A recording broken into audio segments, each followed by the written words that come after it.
Good morning, students. How are you? Oh, fine. Okay. ଆଜି ଆମେ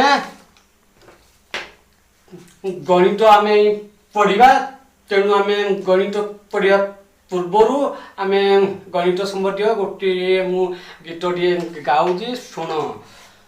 ଏକ ଏକ ଦୁଇ ତୁମେ ମୋର ଭାଇ, ଦୁଇ ଏକ ତିନି ତାକ ଧିନା ଧିନି, ତିନି ଏକ ଚାରି ବସ ଚକା ପାରି, ଚାରି ଏକ ପାଞ୍ଚ ଖାଇସାରି ଆଞ୍ଚ, ପାଞ୍ଚ ଏକ ଛଅ ଛତା ବାଡ଼ି ଢ, ଛଅ ଏକ ସାତ ଗାଈ ମାରିଲା ନାତ, ସାତ ଏକ ଆଠ ଚାଲ ପଢ଼ି ଯିବା ପାଠ, ଆଠ ଏକ ନଅ ବହି ବସ୍ତାନି ଢ, ନଅ ଏକ ଦଶ ଘରକୁ ଯିବା ଆସ। ଗଣି ଗଣି ଗଣିତ ପାଠ ସମସ୍ତଙ୍କର ମିତ, ଗଣି ଗଣି ମିଶାଣ ମନ ଖୁସିରେ ସବୁ କରଣ। ତେଣୁ ପିଲାମାନେ ଆଜି ଆମେ ମିଶାଣ ସମ୍ବନ୍ଧୀୟ ଆଜି ଆମେ ପାଠ ପଢ଼ିବା। ତୁମେ ମାନେ ସମସ୍ତେ ପୂର୍ବରୁ ଆମେ ବସି ଖେଳି ଆମେ ସବୁ ମିଶାଣ ଆମେ ଶିଖିଛନ୍ତି, କିନ୍ତୁ ଆଜି ଆମେ ଆଉ ବସି ଖେଳି ଆଜି ଆମେ ମିଶେଇବାନି। ଆଜି ଆମେ ବହି ବସ୍ତାନି ଏଇ କଳାପଟାରେ ଆଜି ଆମେ ମିଶାଣ ଆମେ ଶିଖିବା। ତେଣୁ ଆମେ ଆଜି ଆମେ ମିଶାଣ ଆମେ ଶିଖିବା। ଦୁଇ ମିଶାଣ ପାଞ୍ଚ ସମାନ କେତେ ହବ? ଆଜି ଆମେ ଗୋଲି ଆମେ ହିଁ ରଖିନାହାନ୍ତି, କାଠି ଆମେ ଗଣି ନାହାନ୍ତି। ଆଜି ଆମେ ସଂଖ୍ୟାକୁ ସଂଖ୍ୟାରେ ଆମେ ମିଶେଇବା। ତେଣୁ ଆମେ ପୂର୍ବରୁ ଆମେ ଶିଖିଛନ୍ତି ଦୁଇ ବଡ଼ ନା ପାଞ୍ଚ ବଡ଼? ନା ଆମର ପାଞ୍ଚ ବଡ଼। ତେଣୁ ଆମେ ଏଇ ପାଞ୍ଚ ପାଖରେ ଆମେ ପାଞ୍ଚ ମାନେ ପାଞ୍ଚଟି ଏଗାର ଟଙ୍କା, ଏକ ଦୁଇ ତିନି ଚାରି ପାଞ୍ଚ। ବର୍ତ୍ତମାନ ଆମେ ମିଶେଇ ଦେବା। ଏଇ ସଂଖ୍ୟା ହେଲା କେତେ? ଦୁଇ। ଦୁଇରେ ଆମେ ମିଶେଇ ଦିଅ, ଦୁଇ ଏକ ତିନି ଚାରି ପାଞ୍ଚ ଛଅ ସାତ। ତେଣୁ ଦୁଇରେ ପାଞ୍ଚ ମିଶିଲେ ସାତ। ଆମେ ଏଠି ପୂର୍ବରୁ ଆମେ କ'ଣ କରୁଥିଲେ ନା ଆମେ ଦିଟା କାଠି ନଉଥିଲେ, ତାପରେ ଆମେ ପାଞ୍ଚଟି କାଠି ନଉଥିଲେ, ଆମେ ମିଶେଇକିନା ଆମେ ସାତଟି କାଠି ହେଉଥିଲେ, ଆମେ ସାତ ଲେଉଥିଲେ। କିନ୍ତୁ ବର୍ତ୍ତମାନ ଆମେ ଆଉ ବେଶୀ ସମୟ ନ ଖେଳି ଆମେ ମିଶାଣ ସମ୍ବନ୍ଧୀୟ ଆମେ ଜାଣିଲେନି। ତେଣୁ ଆମେ ଡାଇରେକ୍ଟ ଆମେ ସଂଖ୍ୟାକୁ ସଂଖ୍ୟାରେ ମିଶେଇବା। ଏଟା ଆମେ କାଠିକି କାଠିରେ ମିଶେଇବାନି ବା ଗୋଲି ସହିତ ଗୋଲିକି ମିଶେଇବାନି। ଆମେ ବର୍ତ୍ତମାନ ସଂଖ୍ୟା ସହିତ ସଂଖ୍ୟା ମିଶେଇବା। ଦୁଇରେ ପାଞ୍ଚ ମିଶିଲେ ସାତ।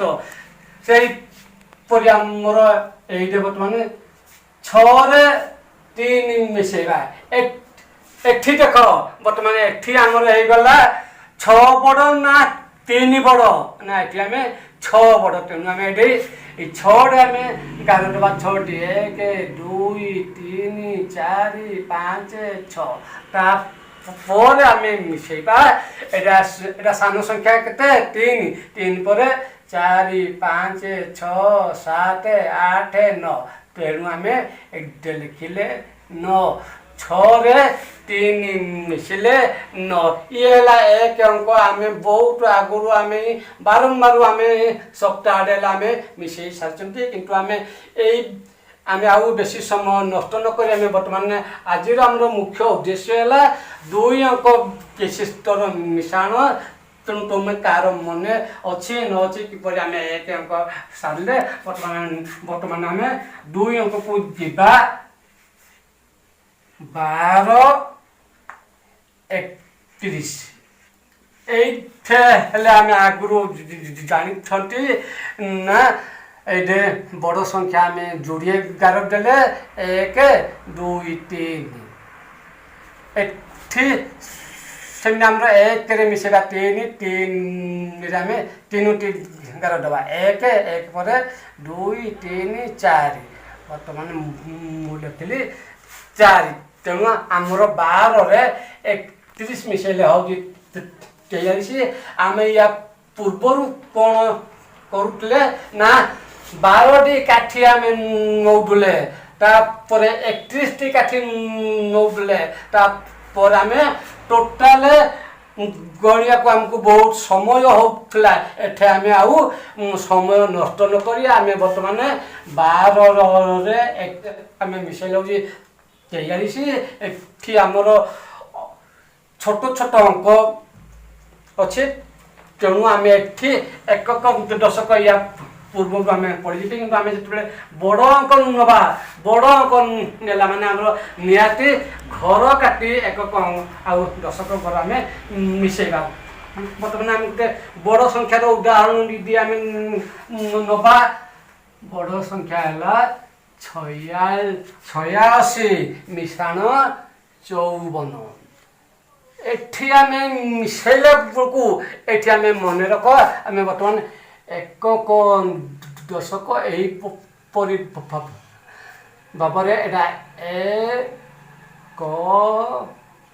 एटा दशक तेणु आम सब बेले आग आम एकक घर अंक आम मिसेबा एकक घर अंक मिसेला आम से पूर्व भली आम बड़ संख्यार आम दुई गार तुबा 1 2 3 4 5 6 तेणु बर्तमान आम एकक एकक घर आम जोड़ी अंक अच्छे एकक घर गला 6 आउ 4 बर्तमान 6 मु बड़ संख्यार मु 6टी गार देली और पर आम बर्तमान जो 4 अच्छे 4 मिसे 4 को 5 6 7 8 9 10 यही जो मु 10 लिखिली ये मुझे लिखिली 10 तो यहीटा मत आम जिते बेले करवा जोड़िए अंक रोहू किसी आम 6 रे 4 मिसेले 10 बर्तमान आम दशक घर अंक को आम मिसेबा ना 8 5 मिस पूर्वर आमर आम बारंबार आम 8 5 आम बहुत थोड़ा आम मिसे सारी मिसे बर्तमान आम 8 5टी आंकुटी देखना आम मिसे पाइबा 8 पर 9 10 11 12 13 तेणु आमर 8 रे 5 मिसे लगे 13 यही जो 13 आम बर्तमान आम कौटे लिखा ना जेहेतु आम दशक घर अंक आम कले पुणी दशक घर अंक को पुणी आम जोड़िए लिखी 8 5 13 बर्तमान टोटाल मिसे ना यही घर अच्छे 0 0 यही घर अच्छे 3 1 4 4 ये अच्छे आमर 1 यही भाव आम मिसेले तुमको एटा नुआ नागुजी सत किंतु यही भाव आम मिसेले आमर के भूल हम नहीं कहीं 6 रे 4 मिसेला माने जोड़िए अंक हबाटा हम 10 आम गोटे घर आम 10 लिखि पार नहीं तेणु आम 10 लिखा तापर 8 रे 5 मिसेबा 8 5 13 से 13 जेटे दशक घर जो आमर मुख्य गार पड़बीजी यही मुख्य गार आम 13 लिखले दशक घर को बर्तमान मुझे डिवाइड कली एला 1 10 3 13 बर्तमान आम आउ थे मिसेदेबा एक घर ये 0 रे आउ कि ना 0 1 रे 3 मिसले 4 ये अच्छे 1 तेणु है 140 यही धारा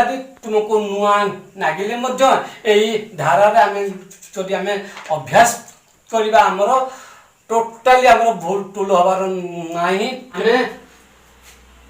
जोड़िए संख्या को आम मिसेले बर्तमान आम 3टी संख्या को आम मिसेबा ठीक से भाव आम 3टी संख्या को मिसेबा ये जिते आम मिसेले से आम पूर्व भली बर्तमान आम यहाँ ए रु है एकक ड रु है दशक से आम आग ही एकक घर अंक ही आम मिसेबा एकक अंक मिसई सारा पर दशक घर मिसेबा आम देखिले एटा अच्छे आम जे आंकुटी मिसेबा आम सब बेले सान सान संख्या को आंकुटी देखा सान संख्या 5 6 पर 7 8 9 10 11 तेणु 5 रे 6 मिसेले आमर है 11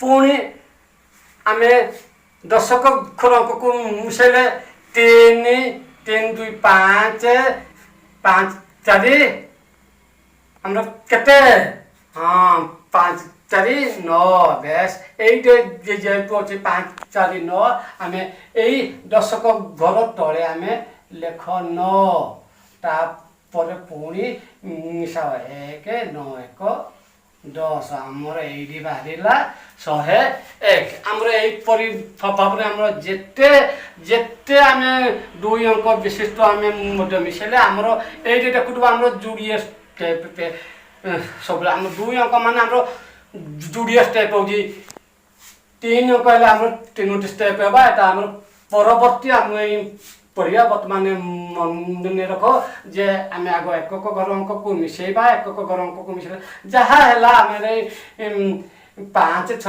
11 11 शून्य मिसले 11 आम लिखिदेले 11 तापर आम दशक घर को मिसेबा 3 3 2 5 5 रे 4 मिसले 9 जेहेतु आम दशक घर अंक आम पूर्व से तले लिखा बर्तमान ये 1 तले लिखिले 9 पुनर्बार आम आउ थे मिसेले 1 9 1 10 आमर मिश्रण फल है 101 तुमको यहाँ टिके असुविधा लगे यही उपाय जदि अभ्यास कर नो डाउट कह बोल यहाँ निश्चित भाव में हाल लाल माल आम जेकोसी स्तर पिला होना कहीं 2 अंक विशिष्ट संख्या को आम जोड़े स्टेप ना जो 3 अंक विशिष्ट संख्या मिसे आम 3 स्टेप ना आम केते बेले आमर भूल हम ना यही अभ्यास पिला माने पढ़ला माने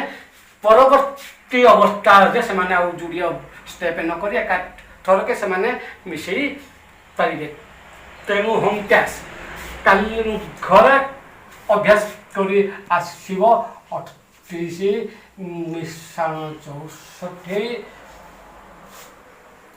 54 मिश्रण 66 80 मिश्रण 88 तेणु आज एतिकी वेरी गुड।